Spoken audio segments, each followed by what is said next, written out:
Question number 5 in a circle of radius 21 centimetre. एक वृत्त है जिसकी त्रिज्या 21 सेंटीमीटर है। An arc subtend an angle of 60 degree at the centre.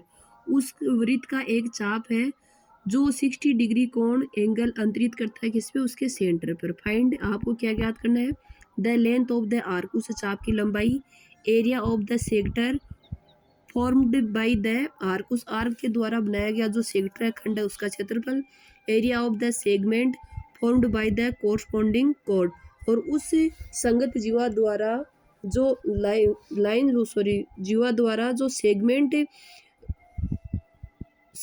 बनाया गया है, ये यहाँ ये खंड, इस जीवा द्वारा ये जो भाग बनाया गया है, अलग जो खंड बनाया गया है, इसका हमें क्या ज्ञात करना है, एरिया ज्ञात करना है। ये इसकी रेडियस है 21 या एंगल 60 डिग्री बनाया है। ये चाप है, आर्क है ए बी।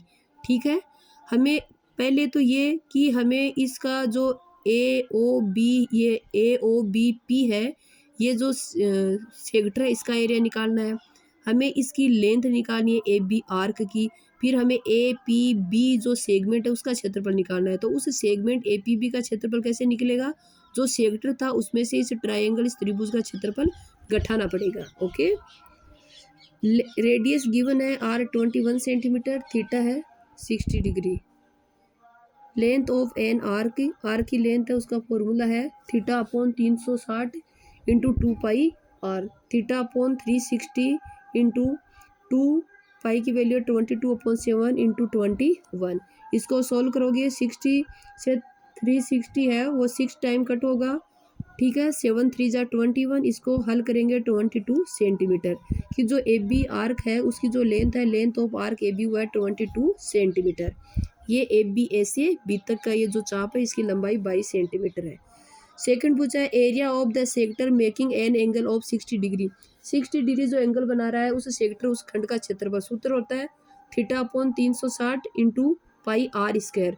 थीटा 60 है, आर है वो 21 है। इसको सोल्व किया तो 231 सेंटीमीटर स्क्वायर। अब हमें area of the segment A P B, हमें इसका ये जो मैंने ये देखो ये इसको थोड़ा डार्क कर रखा है, इसका हमें एरिया चाहिए। तो जो ए ओ बी पूरा जो सेक्टर था 231 जो एरिया है, उसमें से इस ट्राइंगल ए ओ बी का जो एरिया है वो माइनस करना है। 231 जो ये ट्राइंगल है, इसमें ये एंगल 60 डिग्री का है, और ये जो दोनों है ये इसकी जो साइड है इस ट्राइंगल की वो 21 है। तो ये एंगल और ये एंगल भी इक्वल है। ये 60 का है, ये दोनों भी इक्वल है, तो वो दोनों भी 60 के हैं। तो ये इक्विलेटरल ट्राइंगल हो गया। ये समबाहु त्रिभुज है जिसका सूत्र होता है √3/4 गुणा भुजा स्क्वायर। तो यहाँ पे जो साइड है वो ओ ए है, ओ बी, ए बी कुछ भी लिख सकते हो।